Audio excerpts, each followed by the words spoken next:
Exactly. Pharaoh's heart hardened once more, a swift and brutal change. He mobilized his elite chariots and his entire formidable army, determined to drag them back into bondage, crushing any hope of true liberation. So it wasn't just a change of heart, it was a full-scale military mobilization. Imagine the psychological blow to the Israelites, thinking they were free, only to see that vast, powerful force bearing down on them again. The terror must have been absolute. One moment, walking toward freedom, guided by God's presence. The next, they glimpsed the ominous dust clouds on the horizon, the glint of Egyptian spears, the sound of thousands of chariots rumbling, growing louder and closer. A sight that would have absolutely stolen their breath away.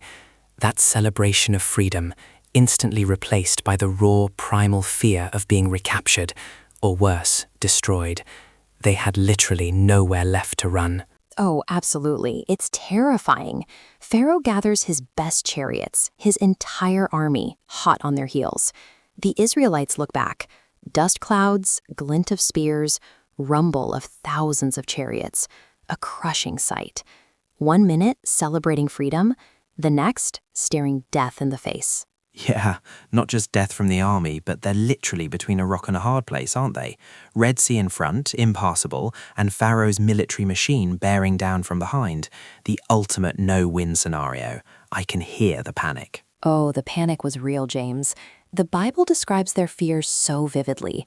They were terrified. And, they start complaining to Moses. A very human response, isn't it? Was it because there were no graves in Egypt that you brought us to die in the wilderness? What have you done to us by bringing us out of Egypt? Pure, unadulterated fear. And a feeling of betrayal, I suppose. Yeah, they completely lose faith, don't they? Or at least their faith in Moses. And maybe in God's plan, it wavers. They're just seeing the immediate, impossible problem right in front of them. Exactly. They're looking at the visible, the impossible odds. But this is where Moses steps in, and what he says next is so incredibly powerful. He tells them, "Do not be afraid. Stand firm, and you will see the deliverance the Lord will bring you today. The Egyptians you see today, you will never see again. The Lord will fight for you. You need only to be still."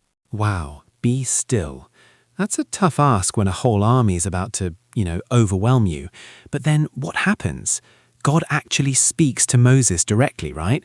Like, why are you crying out to me? Yes, and this is so interesting because it shows us that even Moses, he's in this moment of prayer and desperation. And God, he's like, "Moses, stop praying and act. Tell the Israelites to move on." And God clarifies, James, "Why are you crying out to me? Tell the Israelites to move on.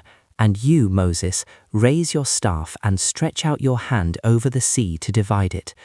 The command for action is explicit and immediate.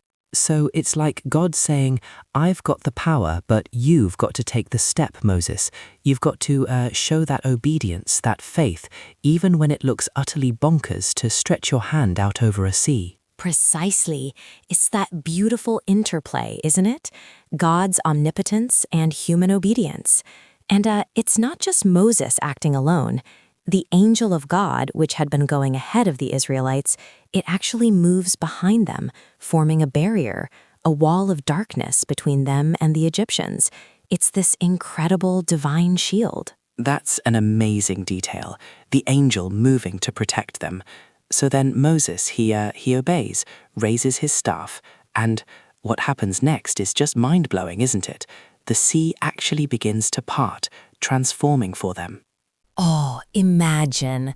The Bible says the Lord drove the sea back with a strong east wind all that night, turning the seabed into dry land. The waters were divided, and the Israelites went through the sea on dry ground, with walls of water on both their right and their left. Think about that, James. A path, just opened up through an ocean. It's a massive, absolute, miracle. Unbelievable. And they just walk across, dry shod. No mud, no getting stuck. It's just perfect ground. That really hammers home the divine intervention, doesn't it? Absolutely. It's God making the path, not just providing the opportunity. And then, as they cross, the Egyptians, they foolishly decide to follow them. Pharaoh's army, they ride right into the seabed, chasing after them, thinking they can catch them. But God's protection was absolute. As the last Israelite reached dry ground, Moses stretched out his hand again, and the immense walls of water began to collapse. And that's when it all came crashing down, literally. The Red Sea waters returned, engulfing the entire Egyptian army. Pharaoh's chariots, soldiers, everything swept away in a complete destruction. Exactly. Not one survived. This was the ultimate, decisive act of deliverance for the Israelites. They witnessed God's power firsthand, seeing their oppressors utterly defeated, their freedom irrevocably sealed. A victory beyond imagination. From being trapped to witnessing such monumental divine intervention, it must have profoundly solidified their understanding of God's absolute commitment. Absolutely. It underscored that when human solutions fail, God's intervention is sovereign. This isn't just history, James.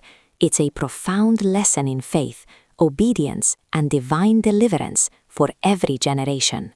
Absolutely, James. Remember this. When cornered, don't just see the immediate problem. Look up. God often leads us into impossible situations so he can show up in impossible ways. Second, Moses' command, be still. Trust God is fighting for you, even when you can't see the way out. Finally, obedience. Moses stretched his hand. What small, obedient step can we take, even without seeing the entire path? So it's about stepping out in faith, even a tiny bit, trusting that God can and will make a way where there seems to be no way. That's really powerful, Sophia. Not just a historical event, it's a perpetual lesson, isn't it? It absolutely is, James. A powerful reminder that with God, no situation is truly impossible. We just need to listen and be ready to step when he opens the path.